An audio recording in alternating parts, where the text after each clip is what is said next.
Hey y'all, welcome back to A Dinosaur in the Library. This is Vlogmas day 14. So 2 straight weeks of me every day. Blessings upon you if you can deal with me for that long.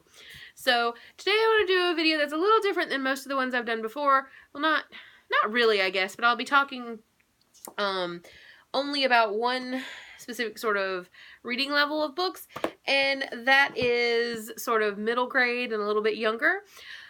Because I have a lot of friends who have kids, and I get asked pretty often for recommendations for cool books for their kids. And while these aren't necessarily, you know, across the spectrum in terms of diversity or anything like that, there are some really good reads that would probably be pretty safe buys for this sort of age group. And when I say middle grade, what I typically mean is maybe third, fourth grade on up through 6th grade maybe.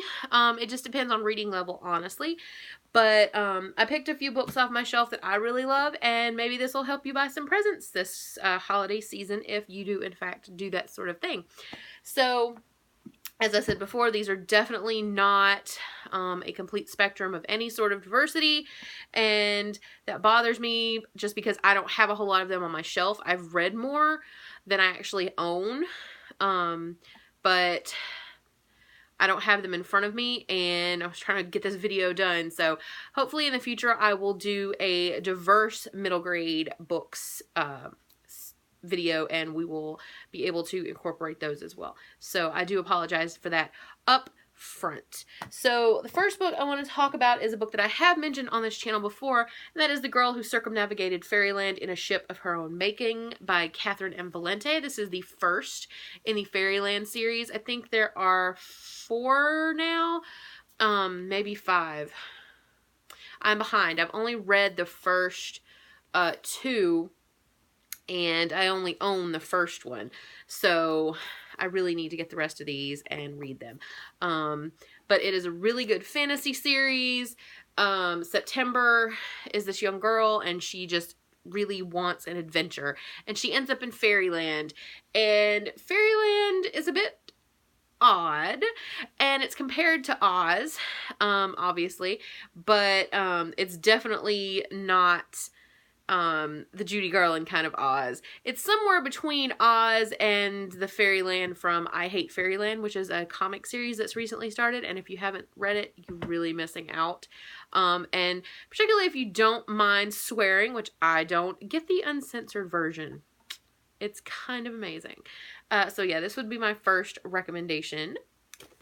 The next series I have also recently mentioned on my channel, or no, I take that back, not recently, but I think in my June haul, which is the last haul I did before I took my sort of non-intended break, I hauled the last 2 books of this series, and that's NERDS, which stands for National Espionage Rescue and Defense Society by Michael Buckley.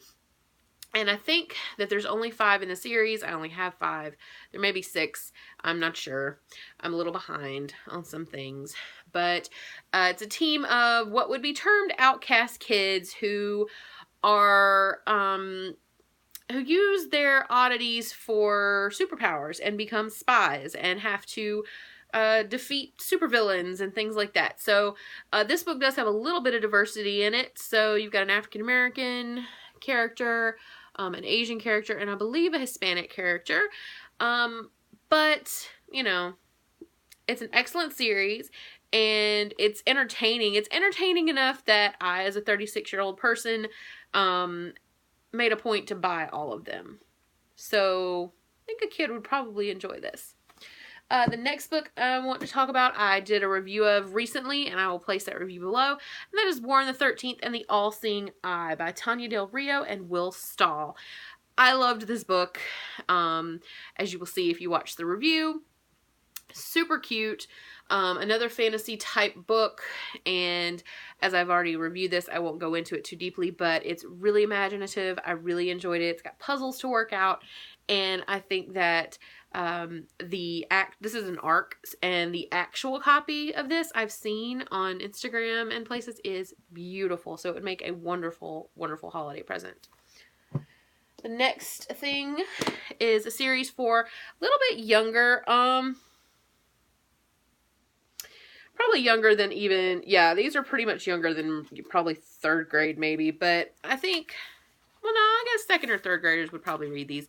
I lose track sometimes when it gets in the in-between stages, but that's Bad Kitty, and I first discovered these when I started working at Scholastic, and they're so adorable. My wife loves these. She doesn't read a lot of children's literature, but she absolutely loves these, to the point that I bought her a little stuffed Bad Kitty last year when I volunteered at the Scholastic Warehouse sale.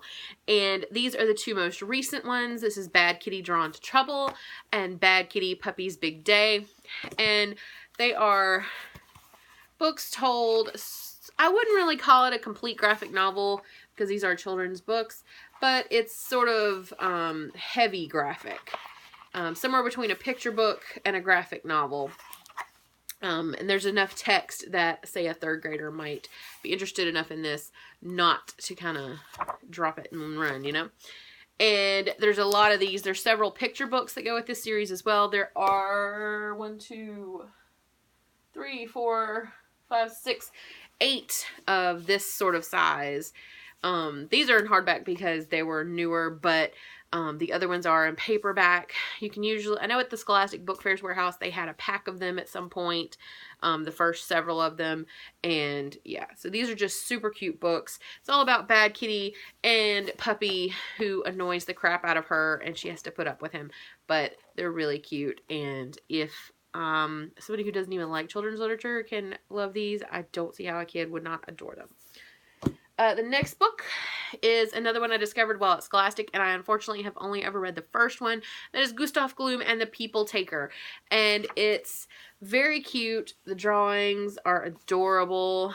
There are several throughout, and I'll just read you a little bit of the back. Gustav Gloom's neighbors think he is the unhappiest little boy in the world, but what they don't know is that the strange dark house Gustav lives in is filled with more wonders and mysteries that can ever be explained. But explaining is exactly what Gustav needs to do when Fernie moves in across the street, and that's where the adventure really begins. I really enjoyed this, and I want to get the rest of them. I'm not sure how many there are. The second one is called Gustav Gloom and the Nightmare Vault. Oh, I'm sorry. And these are by Adam Troy Castro and illustrated by Kristen Margiotta. Sorry, Kristen, I am butchering your last name. And again, just a series that I really, really enjoyed and just was very enamored of these characters and the story. And I really want to get the rest of these and see what happens to Gustav and Fernie. The next book is another one I think I've mentioned on this channel before. It's another one I got from the Scholastic Book Fairs. It's also the first in a series as well. This is Bad Unicorn by Platt F. Clark. This book was awesome. It's a fantasy type series, and it's one of those that's very weird, so I'm just going to read you the back instead of trying to make my tired brain explain it. So, Max Spencer is the only person who can read the most magical book ever written, the Codex of Infinite Knowability. But the Codex isn't the easiest book to work with. First, the copyright warning reads that violators will be lashed to the Tree of Woe and licked by fire kittens. Second, it seems obsessed with the world-ending threat of squirrels. And third, it is keenly aware that a unicorn named Princess would like nothing more than to turn Max into a human shish kebab. This is Princess. Princess the Destroyer is one bad unicorn. She gets to turn her love of hunting and eating toward Max. Her mission, find the boy, retrieve the lost codex for an evil sorcerer and his mysterious master. If she can do that, she's been promised the all the humans you can eat buffet in Texas.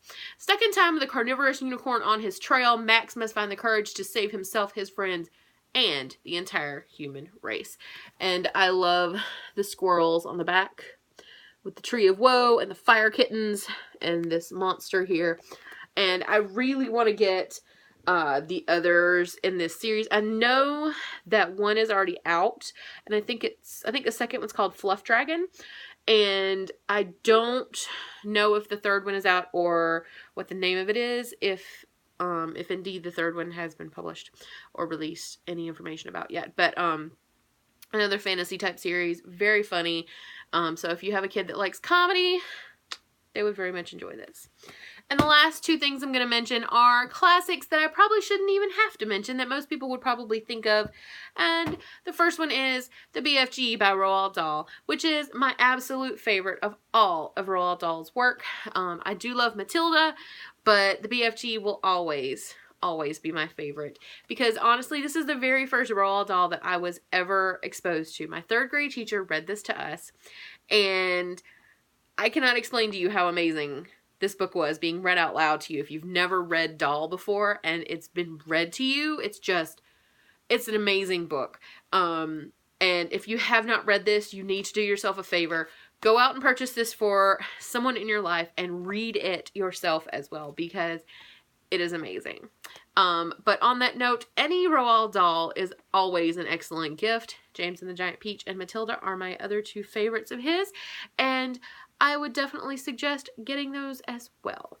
And the last thing I'm going to mention is his Dark Material series. This is probably for a little bit older children, depending on their reading level.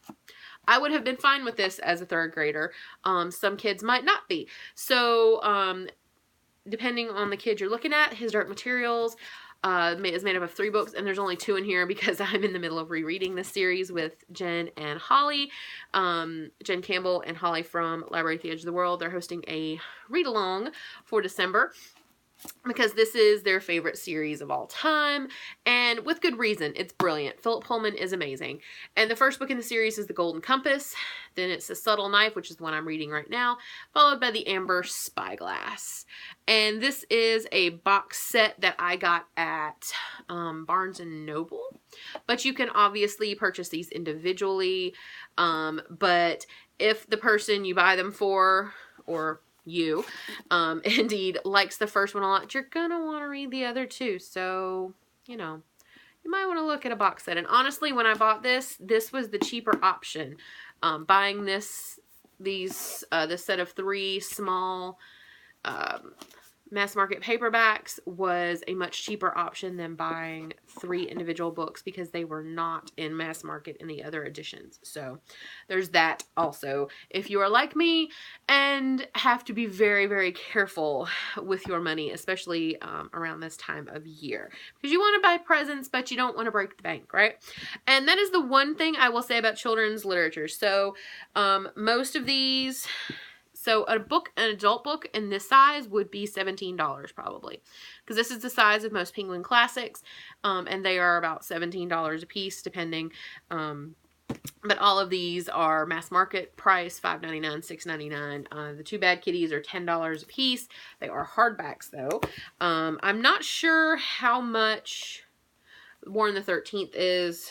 I think the back says $16, but that may vary. And also at this time of year, coupons. Books A Million and Barnes & Noble have been sending out coupons like crazy, so keep your eyes open for that. And this has gone into a couponing discussion rather than a book discussion, but that's okay. So I hope that this very brief and sort of scattered video was of some help to you, and I hope that, you know, some of these books might be something that a kid on your list, or maybe a not so little kid on your list, might enjoy. So I hope you guys read some of these, and if you've already read some of them and you love them, let me know below. I would love to talk about them, especially maybe Gustav Gloom and Bad Unicorn, because I don't really hear a lot of people reading these. These are, for some reason, have flown under the radar, at least where I'm looking. So yeah, let me know what you thought of these, and I hope all of you are having an awesome week, and I hope you are having a wonderful Vlogmas, and I hope you will forgive the low quality of this one as compared to some of my others, perhaps, and I will be back tomorrow with yet another Vlogmas video. Bye, guys.